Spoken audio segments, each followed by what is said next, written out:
It's not a big deal, right? Costco has membership fees and all, so it's helpful.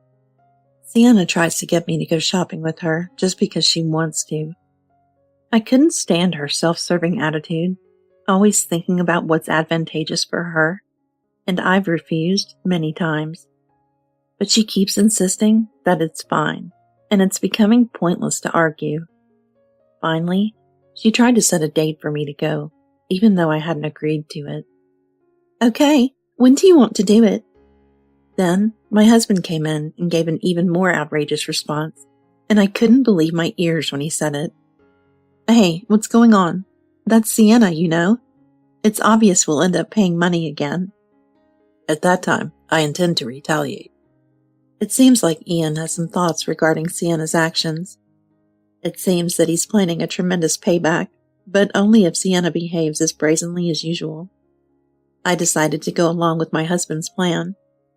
My name is Ruby. This year, my child started kindergarten, and I've been busy with their education and getting to know our neighbors. Fortunately, most of the other moms are kind, and they've helped me a lot with various things, from kid-related matters to advice among parents. I think I've managed to build good relationships by helping out wherever I can. Except for one mom friend. Her name is Sienna. She always seems to need help from everyone, including me, and she calls herself a spoiled child. To be honest, she has never really helped me with anything. For example, whenever we make plans to go out for a meal with other mom friends, she often shows up out of nowhere and joins us. I wouldn't mind that so much, but she frequently asks for bites of other people's food, or makes comments like, "I'm a bit short on cash today," clearly hoping someone will cover her meal. Other mom friends who have had similar experiences share my feelings about her. Whenever I go shopping, I always drive, and she often shows up persistently asking for a ride. I wouldn't mind if we were just going to the same place, but Sienna is just so pushy. Oh no, I was in such a rush, I forgot my wallet. What do you want to do? Should we go back and get it? No, that would be too much trouble. Can I pay you back later? Whenever I take her shopping, this always happens. She always has an excuse, like forgetting her wallet or leaving her cards at home. She puts items in my cart, promising to pay me back later, but she never actually pulls out her wallet. Even though she says she'll pay me back later, Sienna almost never does. When I confront her with the receipt, she just keeps making excuses like not having money right now or asking me to wait until payday. Ruby, you're really strict about money, aren't you? Finally, when I went to her house to talk about it, directly with her and her husband, this is what she said. Sienna's husband is a reasonable person, and he always apologizes and pays me back. But Sienna herself doesn't seem to care at all. You might think it's just $20 worth of shopping, but when it happens several times a month, it really adds up. Having to go through all this trouble just to get reimbursed every time we go shopping is really stressful. It would be great if I could avoid her when I go shopping, but Sienna uses her child to manipulate the situation. The kids are friends, and sometimes they promise to go shopping together, and then Sienna asks for my permission afterward. It's hard to say no when the kids are involved, and I can't ask her son not to be friends with mine. Other mom friends sympathize and try to encourage me, but I get the feeling that they also want to avoid dealing with Sienna, so they keep a bit of a distance from me. Hey, could you go shopping instead of me? Huh? Why? That persistent mom friend I told you about. Just tell her no firmly. It's that simple. I couldn't take it anymore, so I asked my husband for advice. But since he doesn't know Sienna's personality, he didn't take it seriously. He told me that the kids' relationships are separate from the parents' relationships, and that I should stand firm. One day, while I was still struggling with what to do, my husband came home looking extremely tired. I thought something had happened at work, but he told me that when he got into the car to go to work, he ran into her. Oh, Ruby's husband. Perfect timing. Can you give me a ride to the station? She apparently spotted our car while waiting at a traffic light and called out to him. Even though she was asking nicely, she didn't expect my husband to refuse. She even came up to the car and tried to open the passenger door. When my husband refused, she started yelling and calling out his name repeatedly, trying to get him to come back. Can't believe she was shouting like that on the street. See, I told you Sienna was a handful. There's a limit to being a handful. She even asked me for train fare afterward. He tried to get away from her, but since it was a route with many traffic lights, he had a hard time shaking her off. After dropping her off, Sienna went to the subway station despite not having enough money for a ticket. I wonder where she planned to go. My husband, realizing the selfishness of Sienna's actions, understood why I needed to talk and looked drained. What's she really thinking? That's why I wanted you to handle the shopping. I'm sure she doesn't care if she's dealing with me, that person. He shook his head and seemed clueless about Sienna's behavior. I was also puzzling over what to do.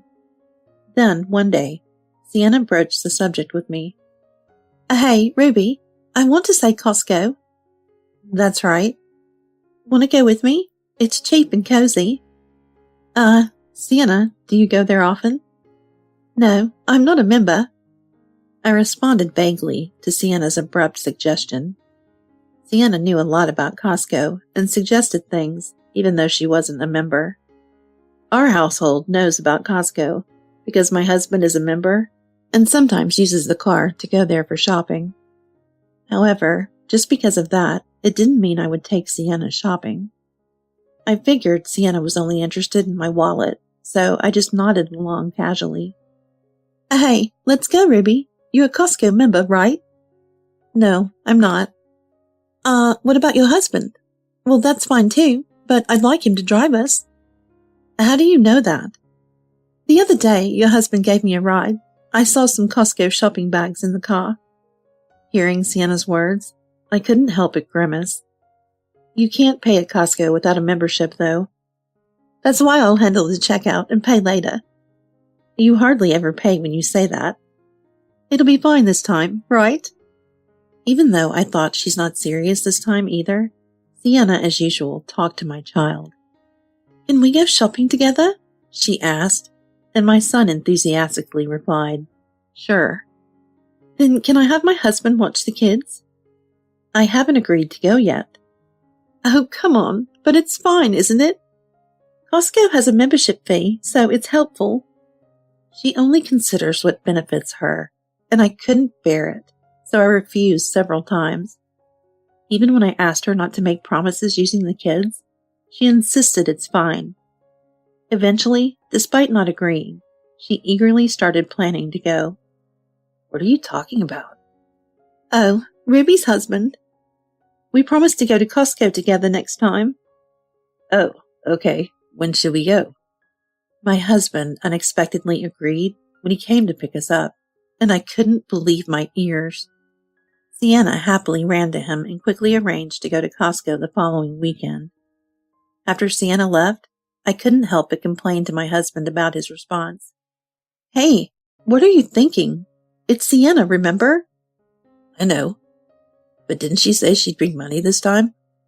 That's definitely a lie. She'll definitely make us pay again. I plan to get back at her then. Apparently, Ian had some ideas about Sienna's behavior. I was apprehensive and couldn't help but laugh when I heard my husband's strategy. He seems to be plotting a tremendous payback, but only if Sienna behaves brazenly as usual. Additionally, if Sienna considers staying away from us as a result, I'd see it as a welcome opportunity, so I decided to go along with my husband's plan. Finally, the day to go to Costco arrived.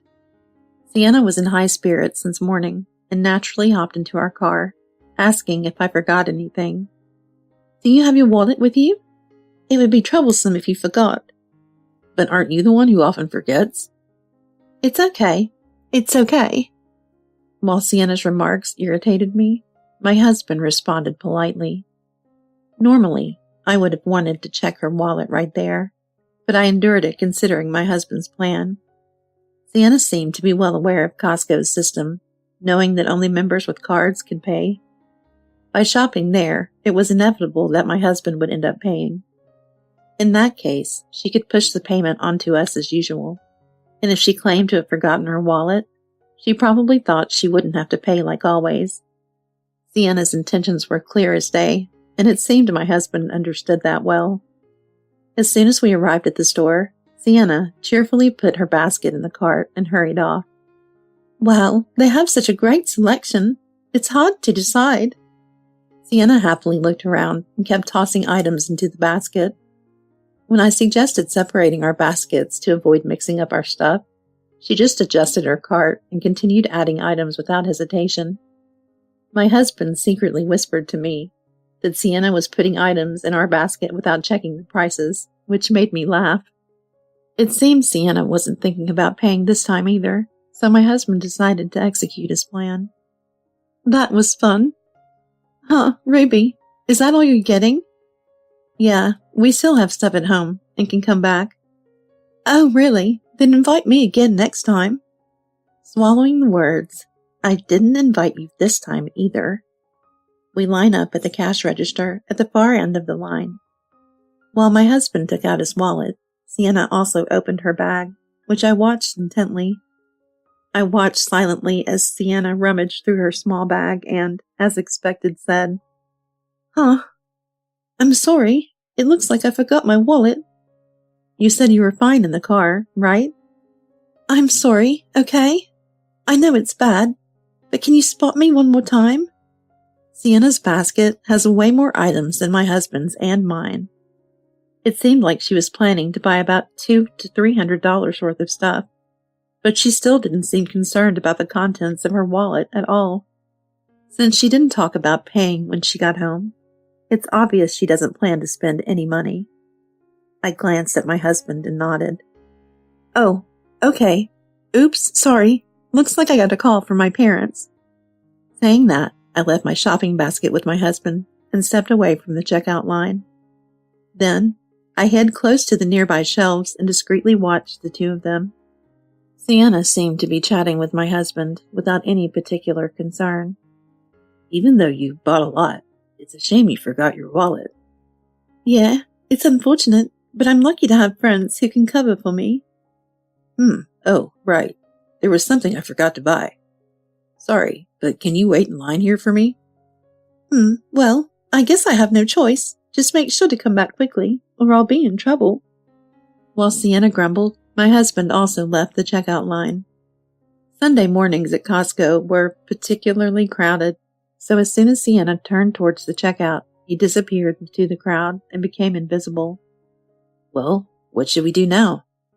With such a full basket, we can't really say we're not buying anything, huh? Saying that to each other, we exchanged glances and chuckled from behind the shelves. We walked past the back of the shelves and lined up at the farthest checkout counter from where Sienna was in line.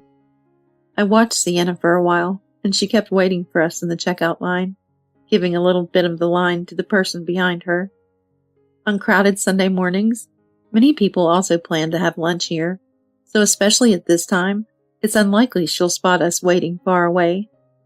We finished paying and left the store ahead of her. We got into the car and waited for a while. I checked my phone to see if it was time to reveal our plan, and there was a message from Sienna. Hey, still waiting. Stop messing around. Don't keep me waiting too long. Even without your wallet, you're still willing to wait in line for so long? Maybe it's time to tell the truth and ask her to come back to the car. Yeah, you're right. It seemed like she was still waiting dutifully, and we couldn't help but laugh. Basically, what was she going to do if she couldn't pay for all that stuff because we didn't have enough money? With that in mind, I told her that we had paid our bill first and were returning to the car, and sure enough, an enraged Sienna called me. Hey, wait a minute. What are you thinking? My shopping isn't finished yet, you know? If you didn't bring your wallet, you couldn't shop in the first place. Come back soon. Don't be unreasonable. Stop joking around and come back quickly to pay. I won't pay. How much do you think you've made me pay for you until now? For a while, no matter what we said, Sienna insisted that since I brought her, I should pay.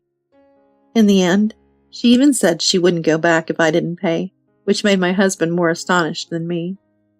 Since she had no intention of going back home, my husband reluctantly started the car. When Sienna asked how she would get home, my husband only replied, "You'll be fine," leaving her bewildered. "If it comes to it, maybe she could force someone into giving her a ride in her car." My husband said that and laughed. It seemed like he's still upset about being forced to give Sienna a ride to the station. I told Sienna that if she didn't contact me and come back soon, I would leave her behind, but she still refused to listen. Leaving her behind might be harsh, but after being pushed this far, I couldn't do anything else. I left the store thinking that somehow she would manage. The next day, it seemed like Sienna managed to come back home by taking the subway by herself. Sienna came by our house, giving my husband a mean look because he was laughing and saying she had her wallet. And then she cursed at us angrily. "I couldn't even shop because of you. It was awful." Basically, isn't it worse not to bring money when you're going shopping? "Just because of that, are you going to leave me stranded? That's awful. You could have paid for me." "How much do you think you've made me pay for you until now?" "You always say stuff like that. Ruby, you're really obsessed with money." She kept selfishly bringing up her own arguments and kept shouting about how I didn't pay for things. She even demanded compensation because she was hurt, making a scene at the front door and causing a nuisance. "What's wrong? Why are you shouting so loudly?" "Oh, Kathy, please listen. Ruby is being really unfair to me." Kathy happened just to pass by. Kathy is a chatty mom friend, and Sienna smiled smugly when she saw her. She probably wanted Kathy to spread rumors about how awful I've been to her, to the neighbors. "Ruby said she'd take me to the store, but left me behind." "Oh, so it's a story about you forcing her to make a promise, isn't it?" "Huh? No, that's not it. Ruby suggested going." "You wouldn't invite someone who always forgets their wallet and just relies on others to treat them, would you?" "Well..." "So you threw a fit trying to get more money out of her, and she left you behind? That's what you get, isn't it?" Sienna's attempt to spread rumors to Kathy backfired when Kathy pointed out the truth, leaving her stunned. I knew that Sienna would tell her about what happened yesterday, so I told Kathy about it beforehand, under the guise of consulting her. On the contrary, Sienna, who was lectured by Kathy, finally left with a red face. Kathy said it must have been a disaster, while encouraging me, and she seemed somewhat amused too. From now on, she will probably talk about what Sienna has done all over the place. After that, Sienna couldn't correct the facts, and thanks to Kathy, her misdeeds spread quickly throughout the neighborhood. Sienna tried to make friends, but it seemed like she was making things worse by spreading gossip herself, so she couldn't get help from anyone. Even more, many people said it was her own fault, and now she's even more distant from the neighborhood than before. "It's all your fault. Everything. All of it." I thought I had gone too far in leaving her behind, but Sienna was still just as resentful of me as ever. After Sienna's husband seemed to give her a scolding too, she began to run away when she saw me. People who were tired of Sienna's behavior started to say, "Well done." I'd like to think this brings things to a close. Her clingy behavior was pushing people away, making it hard for me to connect with anyone else. But now, thanks to what happened, I'm finding it easier to form bonds with others. I'm able to hang out with others, and when we shop, we each pay for our own stuff, which helps us all get along well.